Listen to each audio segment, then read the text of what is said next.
911 operator? Wow, I bet you've got some stories. I get that a lot.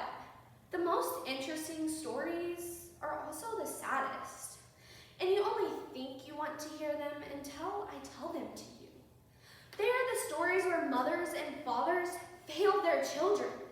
They are the stories where friends and lovers do awful things to hurt each other because of drugs or alcohol or worse, for no real reason at all. Interesting, yeah, but not amusing.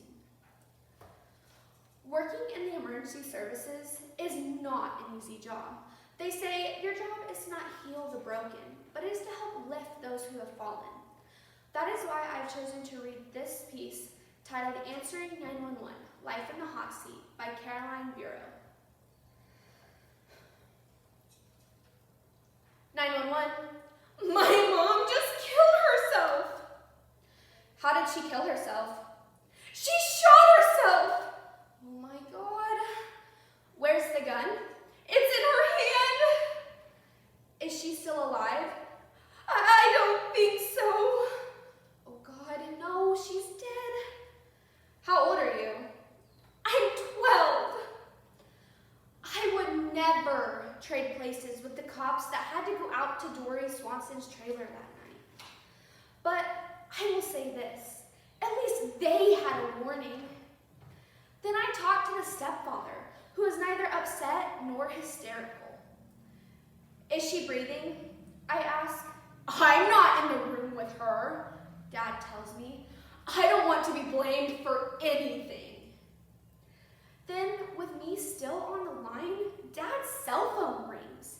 He sets me down to answer it. To whomever is on the line, he says, Dory shot herself. Yeah, no crap. I gotta go. Bye. There are many people in this world just like that man, but I never knew that until I took this job.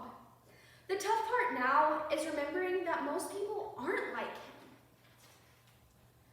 For the next 4 minutes, I tried to convince Dad to keep his 3 little children out of the room where their mother lays dying or already dead. They can't help her. At this point, they only can endanger themselves. Despite my efforts, all I hear are screams overlapping screams. At last, the cops and medics arrive. And just like that, I'm disconnected from 874 Langer Drive. It's like I've been dangling 20 feet in the air, hoping to be let down. Then somebody cuts my cord and I'm bracing for the fall.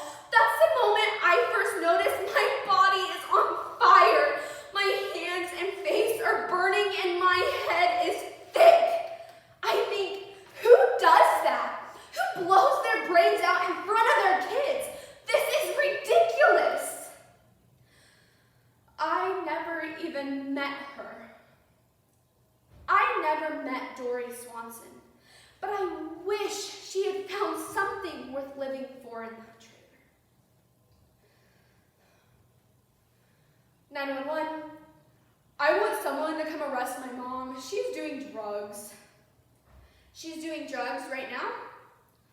Yeah, she locked herself in the bathroom and she's smoking crack. She does it all the time. What's your name? Darius.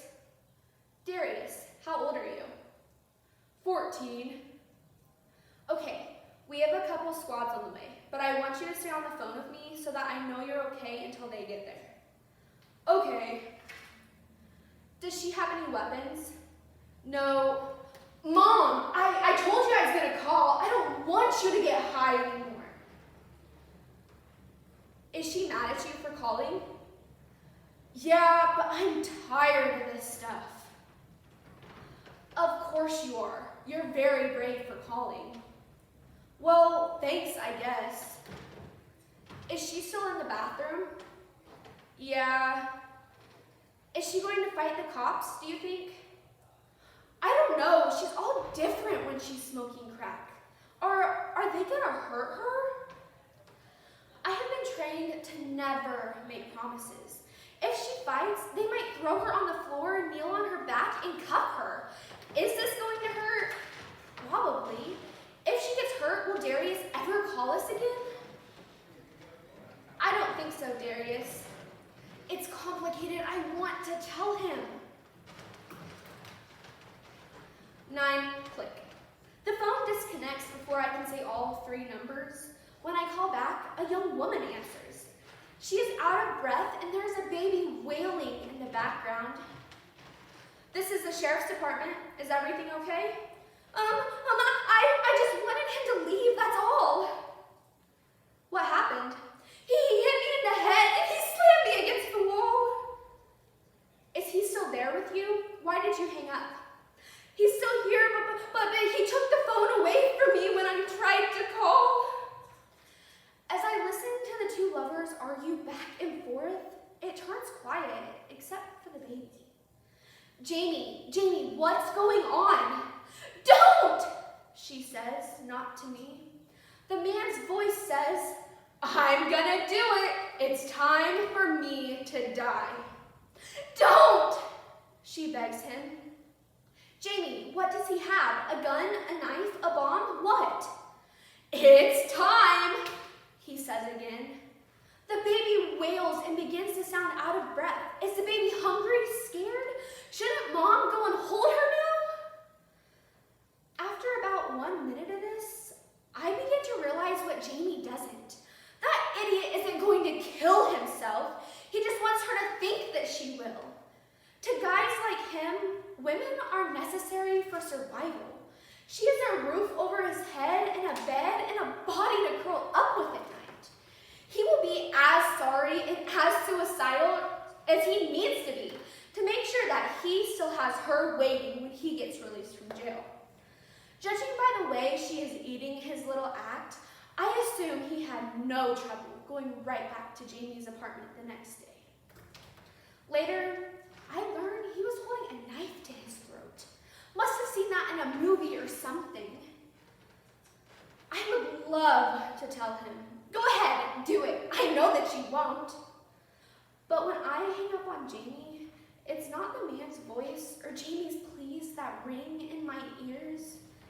It's the baby's cries. The most interesting stories are also the saddest. And you only think you want to hear them until